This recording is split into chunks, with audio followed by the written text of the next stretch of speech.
Começando mais um vídeo sobre Reforma Protestante, uma das matérias mais interessantes de história. Já vou pedir já para vocês compartilharem, para vocês darem um like, mostrar para a família, mostrar para o cachorro, enfim. Bora para essa aula que tá muito boa.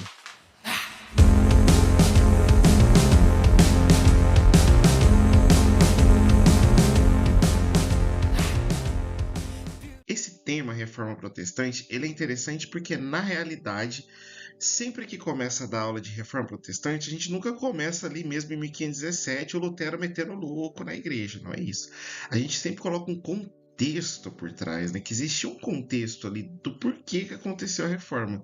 E nessa aula 12, ele traz aqui os primeiros reformadores, né? Os primeiros, vamos dizer assim, teólogos, padres, clérigos que começaram a criticar a Igreja Católica, que era a grande instituição religiosa da Europa nesse período. Bom, vamos lá. Ele vai falar dos motivos da reforma religiosa. Por que aconteceu a reforma protestante? Para começo de conversa, eu vou jogar um contexto aqui. A casa se construir é como se fosse o início da igreja, a igreja católica. Lá depois que Jesus morreu, e aí os discípulos dele ficaram construindo e vamos dizer assim, erguendo a igreja de Cristo para que acontecesse de fato o cristianismo como a gente conhece hoje, a maior religião do mundo. Mas o cristianismo, depois de, vamos dizer assim, 1400, 1300 anos depois da morte de Cristo, estamos ali no ano 1300, 1400, a igreja mudou bastante. Os princípios que Jesus tinha pregado lá no início tinham mudado muito. E os padres, os bispos, os clérigos, os cardeais e até o Papa viviam uma vida que era um pouco distante do que Jesus tinha pregado. E é nesse contexto que surge a reforma, tá? A reforma protestante é uma reforma de fato. Imagina, a casa foi construída, só que ela está caindo aos pedaços, a pintura já está gasta. Você quer transformar em algo mais atraente. E por isso a palavra reforma protestante, tá? Eu vou aprofundar isso mais para frente. Mas aqui no contexto histórico, o primeiro que eu coloco é a crise do feudalismo. Você tem um momento ali com o feudalismo, né? O feudalismo, as pessoas morarem na terra, trabalharem na terra, tirarem seu sustento dali, pagarem seus impostos com o que é produzido na terra, isso começou a entrar em crise. Surgiu uma classe social chamada burguesia, que ela produzia bastante, e ela morava nas cidades, né? A boa parte da burguesia morava nos centros urbanos, chamados burgos, e o pessoal começou a sair desses feudos para ir morar nas cidades, para buscar uma condição de vida melhor, porque nos feudos, quando tinha uma crise, era uma fome desenfreada, tinham vários problemas de morar ali. Nesse contexto, o humanismo, que foi um movimento muito forte nas cidades, ele vai incentivar a busca pelo conhecimento, vai valorizar as artes, vai valorizar a ciência. E quando acontece isso, ele começa a colocar uma certa crítica em cima dos dogmas da igreja. O que são dogmas? São verdades absolutas que não podem ser contestadas, só que o Renascimento vai começar a criticar esses dogmas. O conhecimento secular é o conhecimento do mundo. Então, o humanismo ele valoriza esse conhecimento do mundo, das coisas, da arte. E o humanismo vai ser a principal característica do Renascimento. O Renascimento foi um movimento que aconteceu aí na Itália, mas se espalhou pela Europa, né? Começou ali na Itália. Esse movimento ele vai começar através da arte, colocar luz, colocar ciência e ênfase no mundo. E isso vai abrir espaço para uma nova visão, principalmente na crítica à grande instituição religiosa, que era a Igreja Católica. É bem interessante a gente ver já por esse lado como começou o contexto. Esses primeiros reformadores, eles eram principalmente motivados por vários fatores do contexto dessas críticas à igreja. Por exemplo, tinha muita corrupção na igreja, né? Tinha muitos cargos que eram entregues de maneira irregular, muitos padres que não agiam de acordo com a ética cristã. Você tinha falta de acessibilidade à Bíblia. Só para vocês terem uma ideia, a missa era rezada de costas e em latim. Como que a população vai ter entendimento da palavra que hoje quem vai nos cultos e nas missas pode pegar? Hoje você compra uma Bíblia fácil, é até acessível e barata a Bíblia. Você consegue uma Bíblia ali para você ler, você pode ler, interpretar. Você tem aplicativos com a Bíblia ali no celular, você pode ler a qualquer momento. Só que naquela época a população não tinha acesso a isso. Isso prejudicou muito, muito a conscientização. A crença de que a igreja havia se afastado dos ensinamentos bíblicos tinha muito disso também, e de fato a igreja tinha se afastado. Então, nesse contexto, eu vou ler o texto agora que vai resumir bem o que aconteceu. Ó, aqui ele fala assim: assim aconteceu com os movimentos de alguns humanistas, como Erasmo de Roterdã e Thomas Moros, e antes com John Wycliffe, da Inglaterra, e Jan Hus, na Boêmia.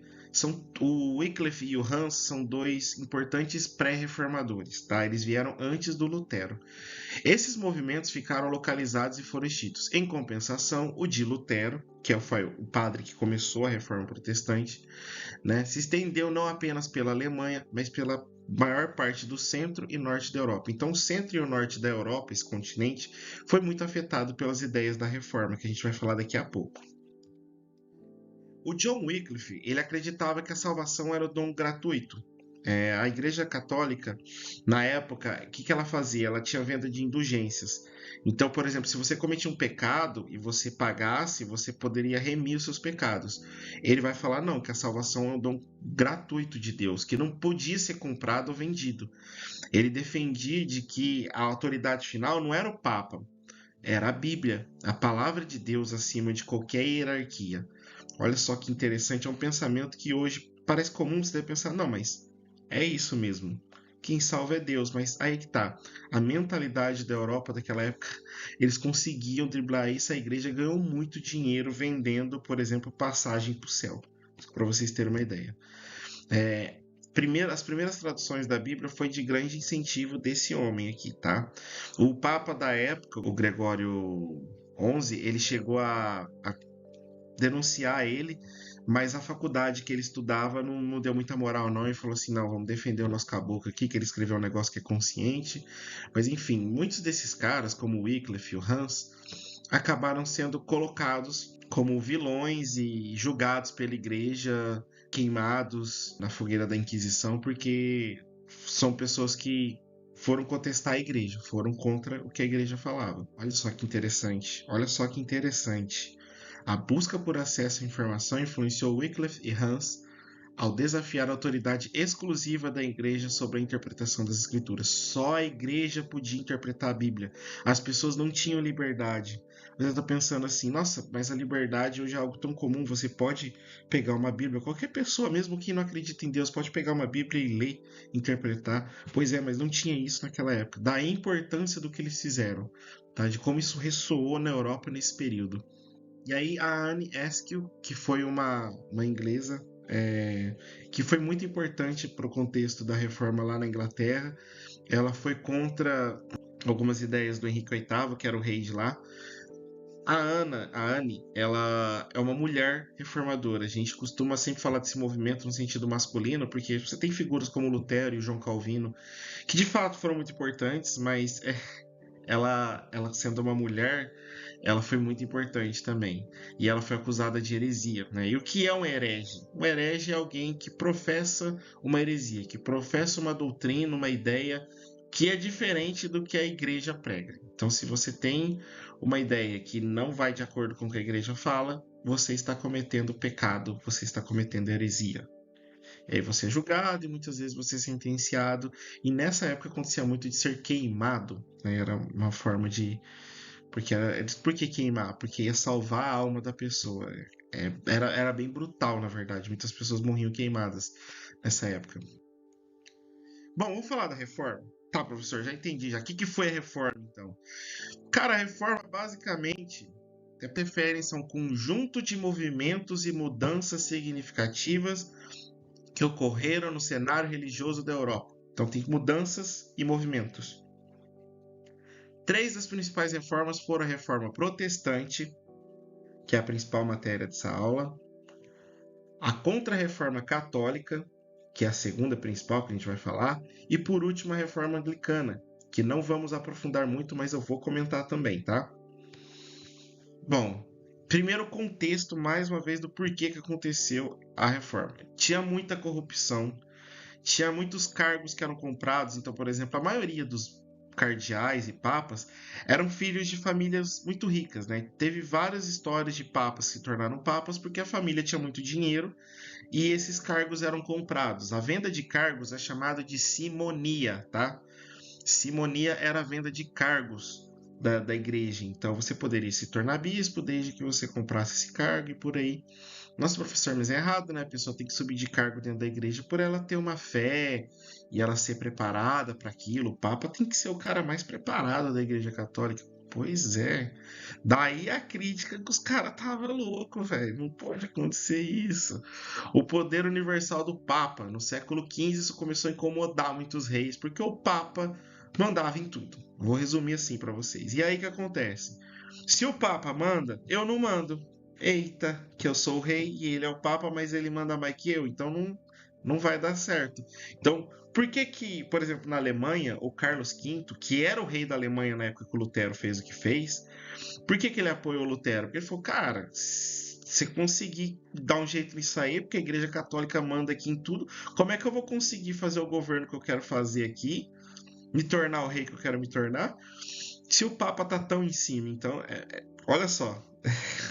Então, eu costumo falar muito de sala de aula. A questão da fundação dos estados nacionais foi importantíssimo para acontecer a reforma. Foi importantíssimo. O fato dos reis quererem se tornar absolutos, os fatores políticos, vamos dizer assim. Essas questões políticas vão ser muito importantes para a reforma, por isso que eu declaro às vezes que a reforma é propriamente mais um movimento político e econômico do que propriamente religioso. Teve a questão religiosa? Teve a questão religiosa, foi muito importante. Mas a treta também foi questão política, porque assim, se o cara chega e fala, então tá tudo errado, a palavra de Deus está sendo interpretada errada, os padres estão fazendo um monte de coisa errada, aí todo mundo, é verdade, né? Mas e o apoio? Ele precisava de apoio de quem tinha força na época. E quem tinha força era a nobreza. A nobreza vai apoiar o Lutero em muitos lugares da Europa, por isso que o movimento pegou. O movimento pegou, deu certo. Teve contexto. Mas tem mais, não é só isso não. A crise do feudalismo, a crise do feudalismo. O feudalismo estava em declínio. E as relações sociais e econômicas estavam se transformando, então o feudalismo mudando. O renascimento, como eu já disse, começa o renascimento a valorizar o humanismo e a razão, crítica à Igreja Católica.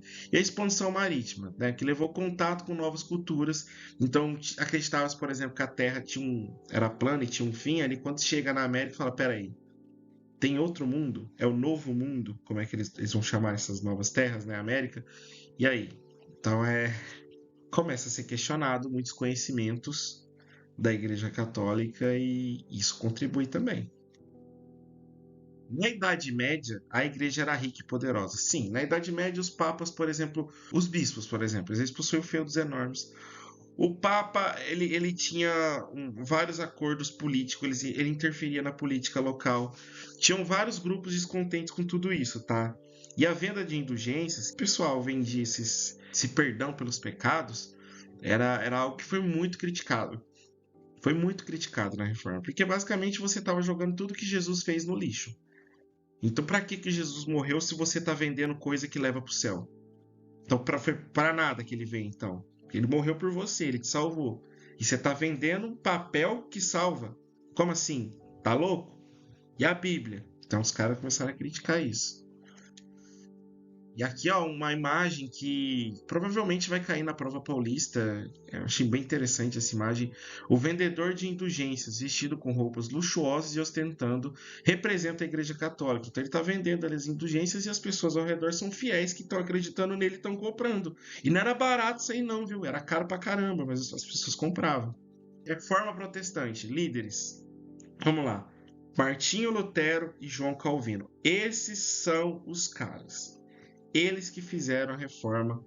O João Calvino, inclusive, vai influenciar no movimento, que é o calvinismo, que vai influenciar em várias religiões, principalmente no puritanismo. Você vai ter o presbiterianismo ali, que são linhas protestantes muito fortes. Mas vamos falar da reforma em si. Quando a gente fala em reforma protestante, o que a gente tem que ter noção, tá? Que esses caras fizeram aqui. A ideia deles não era separar da Igreja Católica. Por isso que chama reforma.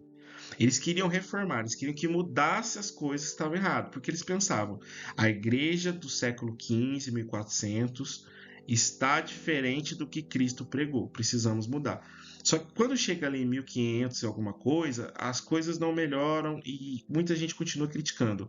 Em 1517, depois de ter tido uma desavença ali por conta das questões das indulgências, o clérigo Martinho Lutero, alemão, ele vai e faz o quê?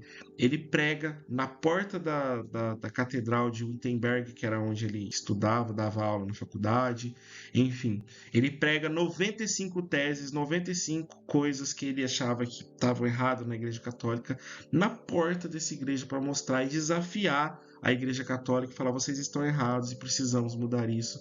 E nesse momento tem início, no dia 31 de outubro de 1517, o início da Reforma Protestante, que foi esse movimento em que críticas à Igreja Católica cresceram, e aí com força política, apoio de várias camadas nobres e outras pessoas dentro da igreja, começou um movimento que gerou, não era para gerar, mas gerou a separação da igreja em duas. Então, se hoje existe católico e evangélico, é por conta desse movimento, tá? Protestante é o chamado evangélico. Então, basicamente, ao mundo hoje que existe da separação, hoje no Brasil você tem muitos evangélicos, nasceu desse movimento, da importância dele criticar coisas que eles viam como errado na Igreja Católica e acabou gerando outras religiões protestantes, todas evangélicas, como o presbiterianismo, como o luteranismo. Você vai ter a igreja anglicana, você vai ter os batistas, os anabatistas, enfim, surgiram várias igrejas históricas que hoje estão por aí. Esse movimento cresceu, nos últimos 200 anos surgiram diversas novas igrejas, chamadas de pentecostais, que são, por exemplo, a Assembleia de Deus, Deus é Amor. Aí você vai ter as igrejas neopentecostais, que são mais jovens ainda, por exemplo, aquela de Edir Macedo, são igrejas que tudo isso veio da reforma, tá? Então, quem é cristão? Quem é protestante e quem é católico? Os dois são cristãos, os dois acreditam que a salvação é por Cristo. Mas nesse período houve uma cisão, houve uma separação dos dois, tá bom? Bom, vamos lá. Causas. Que causou? As críticas à corrupção da igreja, a venda de indulgências e uma busca por interpretação direta da Bíblia. A pessoa lê e interpretar. Quais são as principais ideias? As principais ideias são sola fide, somente a fé, sola escritura, somente a escritura e sola gratia, somente pela graça. Então vamos lá. Como que aconteceu? O Lutero ele começou a ter essa luz quando ele estava sentado lendo 1 Romanos, que é um livro da Bíblia escrito pelo Paulo. E o Paulo ele escreve essa carta de São Paulo aos romanos, como os católicos dizem, como os protestantes dizem, carta de Paulo aos romanos. Paulo escreveu essa carta aos romanos para mostrar para eles que somente a fé poderia salvar eles. No versículo 17, o justo viverá pela fé. Né? O que significa isso? Que a salvação através da graça, porque a salvação é uma graça de Deus, você não merece, mas Deus te salva, porque Deus é bom e porque esse é o plano de Deus, ele colocou o Filho dele na terra para salvar nós pecadores, é somente pela fé. E tudo que você deve viver e como você deve viver, o que deve ser pregado, é somente o que está baseado nas Escrituras, que é um livro sagrado, a Bíblia, que foi escrito por homens, sim, mas homens inspirados por Deus. Então não foi qualquer um que escreveu, não foi qualquer coisa. E o sola escritura vem para dizer, ó, é a Bíblia. Ah, mas eu sonhei. Não interessa o que você sonhou. Tá na Bíblia? Não. Então não é. Não tem que ser colocado em culto. Não tem que se virar dogma. O que você sonhou, o que você pensa. Aí eu acho. Você não tem que achar nada. É a Bíblia. Sola escritura. Lê a Bíblia. O que a palavra diz. Entendeu? Então eles vêm para colocar isso. São ideias muito fortes, mas são ideias que era o que era pregado por Jesus antes. Então eles retornam essa ideia. E aí o que acontece? Houve uma fragmentação do cristianismo. O que é fragmento? Dividir. Né? E o surgimento de diversas denominações protestantes, como eu disse. Hoje a gente chama de evangélico, né? Mas são protestantes. Porque eles protestavam contra a Igreja Católica. O Lutero era um professor de teologia, tá? Teologia, Deus. Logia, estudo de Deus, estudo de Deus. Professor, eu conheço meu tio de 45 anos, marido da minha tia Sônia, ele estuda teologia. Eu falei, legal, ele estuda a Bíblia, é basicamente isso. É muito importante, eu já estudei também, é muito legal, vale a pena. Bom, em 1517, na região onde hoje é a Alemanha, um monge de nome Martinho Lutero revoltou-se contra a venda de indulgências e ousou discordar da doutrina católica, defendendo a salvação da alma apenas pela fé. O Lutero pregou na porta da igreja as chamadas 95 teses, tá? As 95 teses que são basicamente vou colocar aqui para vocês. São teses do porquê que ele discordava. Eu vou ler uma aqui aleatória só para vocês verem. Eu vou pegar 7.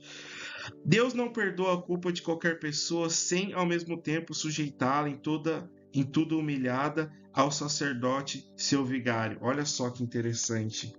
Então ele está criticando as indulgências aqui.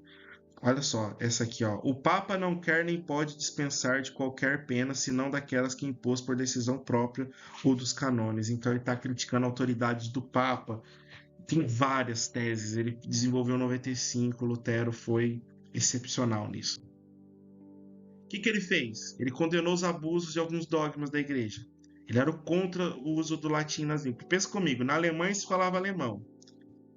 Em Portugal se falava uma língua lá que deu origem ao português, não era bem formada ainda. Na França se falava o francês clássico. Na Espanha, a Espanha tem mais divididas em línguas, mas tinha ali espanhol. Aí os caras chegavam para rezar a missa em latim, e você fala, caramba, velho. Então, Império Romano, isso, então, né? Império Romano, todo mundo falava latim, mas agora. Então é interessante. Ele criticou isso, é importante, aliás. Crítica à hierarquia da igreja e o celibato. Ele falava assim, que não tinha necessidade do padre não se casar, tanto que você vê hoje pastores e eles se casam, né? Algo comum. E crítica à hierarquia da igreja, né? Que tinha uma hierarquia muito forte, aquela questão dos cargos, né? A ordem dos cargos. Criticou a ostentação e o luxo. Cara, o Papa andava cheio de ouro. O Papa tinha mais ouro que muito senhor feudal, era coisa de louco. E a riqueza do alto clero, né? Fala, mas tinha muito padre pobre, né? O São Francisco de Assis mesmo. Não eram todos que eram ricos, mas a galera do alto clero, dos cardeais, os papas, os bispos, tinham uma vida muito boa, né, cara? A reforma protestante e os movimentos reformistas não surgiram no século XVI, não. Porque a gente está falando de 1517, é século XVI. Surgiram antes, tá? Surgiram com aqueles caras que criticavam antes, e o Calvino e o Lutero, eles foram inspirados por eles. Os protestantes começaram a receber apoio de diversos lugares da Europa. E ele funda a chamada Igreja Anglicana, que é muito forte até hoje na Inglaterra. Foi uma resposta à Igreja Católica. Eles fizeram uma grande mudança ali na mentalidade ali da Inglaterra, viu? A Inglaterra foi um país que foi muito influenciado pelo protestantismo. Vocês vão ver isso em muitas guerras, mudanças políticas. Vão ter mudanças políticas. Vão tirar o rei da Inglaterra por influência da reforma protestante, para você ver como o protestantismo começou a mudar a mentalidade dos ingleses. Daqui a pouco eu vou falar do Calvino, aí vocês vão entender o porquê, tá? Bom, o João Calvino, como eu disse aqui, ele também defendia a salvação pela fé, ele também refutava o culto às imagens, que é uma coisa que fala, evangélico não gosta de santo, de imagem de santo. Começou aqui, ó. Porque na realidade, quando Jesus veio, de fato não tinha isso. Esse culto às imagens começou ali por volta do século 4, 5, 500 anos depois que Cristo morreu. Não, eu não estou falando que é errado. Você católico tem 19, 70 santos na sua casa, ótimo, legal. Mas naquele início, historicamente, estou falando historicamente, não existia culto às imagens. Isso nasceu por conta de uma assimilação de uma cultura dos povos bárbaros que existiam na Europa, que tinham muitas imagens, e aí a igreja falou: bom, se eu tentar jogar o cristianismo, se eu jogar a igreja católica para eles, eles não vão aderir ao meu Deus, que é só um. E eles eram vários, né? Thor é um deus desses bárbaros aí, por exemplo. Como que ele vai aderir isso sem imagem? Vocês querem cultuar a imagem? Beleza, então tá aqui, ó. São Pedro, entendeu? São Paulo, cultua aí eles. Bonitinho. Então começou a nascer isso, ele era contra isso, ele falava que não era bíblico e admitia apenas dois sacramentos, batismo e eucaristia. Que foi o que a gente viu na Bíblia, né? O batismo, Jesus é batizado, depois ele batiza, e a Eucaristia, que foi a ceia ali que Jesus fez, então eles assumem só esses dois. Mas, diferentemente de Lutero, Calvino acreditava na predestinação absoluta, ou seja, que as pessoas nada podiam fazer para mudar seu destino. É basicamente assim: a sua vida vai mostrar se você de fato vai ser salvo no final. Então, por exemplo, por mais que hoje, com 20 anos de idade, você viva uma vida em que você fala, nossa, eu tô vivendo uma vida cristã, uma vida de alguém que vai ser salvo, se com 28 anos ali você muda, você começa a fazer coisas que a Bíblia não concorda e que não mostra que você é alguém salvo, alguém que de fato ama a Deus e vive para a glória de Deus, significa que você nunca foi salvo, na verdade. Né? As pessoas às vezes confundem isso. Não é que você não pode escolher seu destino, mas que Deus já tem o conhecimento de toda a sua história. Se você ali com 60 anos de idade mudar, se arrepender e realmente se transformar, por mais que você achasse que até os 60 anos você não seria salvo, como teve uma transformação, você será salvo. E isso Deus já sabia desde o início dos tempos, que com essa idade você ia se transformar. Você ia mudar e se tornar o cristão que Deus deseja que você se tornasse. Mas não foi só isso não. Calvino também, ele pregou, ele foi interessante, não tem aqui no slide, infelizmente, mas ele foi muito interessante para a questão do valor do trabalho. Ele pregava assim que um trabalho ele tinha que ser muito valorizado. Vou dar um exemplo. Um cara que faz uma cadeira, ele olhava e falava assim, ó, você fez uma cadeira, beleza, em cima ela tá linda, mas embaixo você não fez nenhum, não passou algo para deixá-la mais lisa. Então assim, a pessoa que vai sentar na cadeira não vê a parte de baixo, mas Deus está vendo. Então ele valorizava muito o trabalho, ele não era contra a riqueza como a Igreja Católica era. Ele fala: não, você tá ganhando dinheiro, legal, use o seu dinheiro que você com seu trabalho conquistou. Isso para a burguesia que gostava de trabalhar e ganhar dinheiro foi muito bom. Então por isso que o Calvino influenciou tanto a Inglaterra, que depois vai se tornar a maior potência do mundo, e tem muitos protestantes com esse pensamento do Calvino aqui na mente. Até hoje você encontra muitas pessoas, né? Pessoas religiosas que têm esse pensamento de trabalho, trabalho, trabalho, e ganhar dinheiro e glorificar a Deus, fazer coisas boas com esse dinheiro, mas valorizar o fato de que você tem o seu trabalho. Então, é bem interessante como influenciou isso. Estou passando de forma rasa, tá? É muito mais profundo que isso. Contra-reforma. O que foi a Contra-reforma católica? A Igreja Católica precisava criticar, lutar contra esse movimento da reforma que pegou. Pegou. A galera olhou e falou: nossa, da hora, curti a reforma. Não. Precisamos lutar contra isso. E essa foi a Contra-reforma da Igreja Católica. Foi realizado entre 1545 e 63, quase 20 anos, o Concílio de Trento, uma resposta católica ao movimento da Reforma, que reafirma os dogmas e práticas da Igreja, além de estabelecer direcionamentos. Então, o que eles fez? Eles fizeram. Então, o que eles fizeram? Eles proibiram a venda de indulgências, então parou de vender aquelas perdão por pecado, parou. Só que eles estabeleceram o Tribunal de Santo Ofício, que é chamada Inquisição, então vamos perseguir quem for contra a igreja. Eles também colocaram o Papa em evidência, eles falaram, o Papa realmente é o líder da Igreja Católica, então eles enfatizaram isso, e criaram a Companhia de Jesus, a famosa catequese, que todo mundo conhece. Eles criaram a Companhia de Jesus. O nome dos padres da Companhia de Jesus? Padres jesuítas. Eram padres que se espalharam por todo o mundo, principalmente Ásia, África e América, que era chamado Novo Mundo nessa época, para fazer o quê? Espalhar a palavra de Deus baseado na doutrina católica. Então, se hoje o Brasil é tão católico, se hoje a gente tem tanta influência da Igreja Católica, é muito por conta desses caras aqui, tá? O Brasil, apesar do Brasil estar entrando em outras religiões e ter um aumento dos evangélicos, o Brasil ainda tem uma mentalidade extremamente católica, influência da colonização portuguesa e da Companhia de Jesus. Portugal era um país extremamente católico. Portugal foi um lugar que o protestantismo entrou, mas não tão forte. A Igreja Católica continuou muito forte lá. É bem interessante, ó, ele vai falar das mudanças. Ó. Então, proíbe a venda de indulgência, ele reafirma a autoridade do Papa, é bem legal. O Tribunal de Santo Ofício, ele vai e reforça que é uma forma de perseguição, de julgar as pessoas. No Brasil, daqui a pouco eu vou mostrar uma história. E ele coloca isso aqui, ó, é bem legal. Index Librorum Prohibitorum. O que é esse index? O index é uma lista de livros que é proibido você ler. Então, se tivesse um livro que contradizia alguma coisa da Igreja Católica, ou era um livro mais humanista, mais voltado para a ciência, que deixava a fé de lado, esse livro era proibido de ser lido. Proibido de ser lido.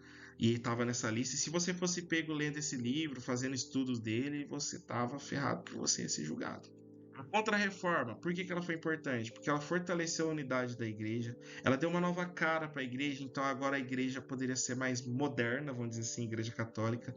Ela modificou algumas práticas, por exemplo, começaram-se a ser celebradas as missas na língua que era falada pela localidade, por exemplo, no Brasil, o português, na Alemanha, o alemão, na Itália, o italiano, sabe? Então começou a fazer a missa ali na língua das pessoas, isso foi bom para elas, de certa forma. Só depois da reforma que teve essas mudanças. Influenciou muito esse movimento de contra-reforma para a mudança da Igreja Católica. Foi um grande momento da história da Igreja Católica, a contra-reforma católica.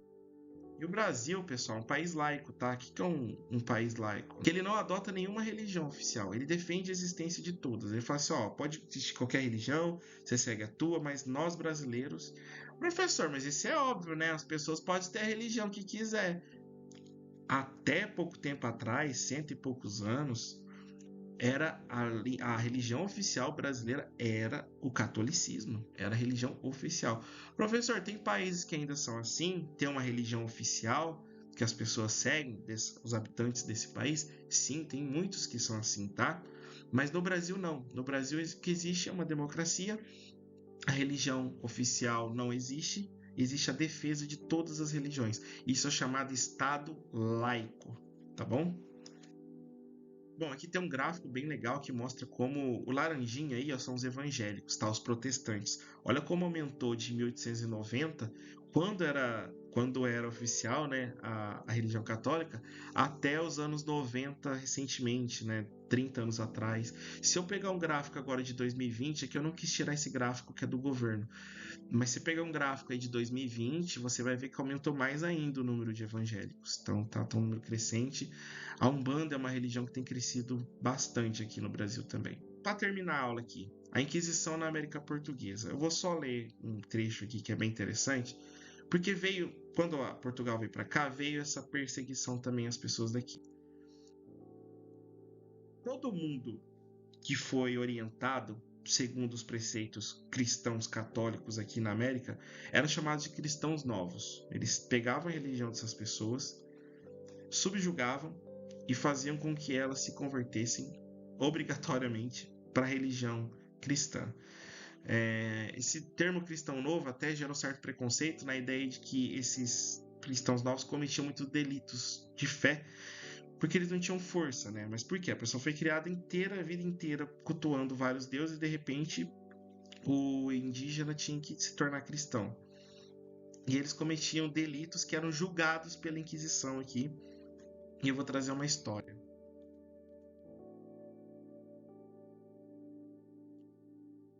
Bruxas paulistas, mulheres acusadas de matar usando feitiçaria. Olha aqui, ó. Pesquisa resgata história de mulheres acusadas de feitiçaria.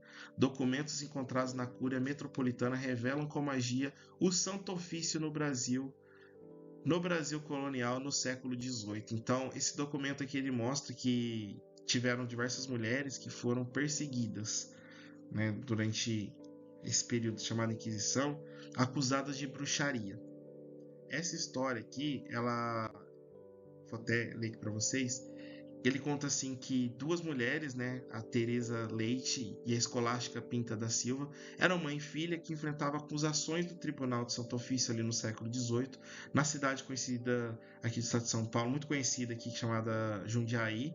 Elas foram acusadas de matar o primeiro marido da Escolástica, o Manuel Garcia. Como? Através de bruxaria, de feitiçaria. O Tribunal de Santo Ofício era quem investigava e julgava isso, né?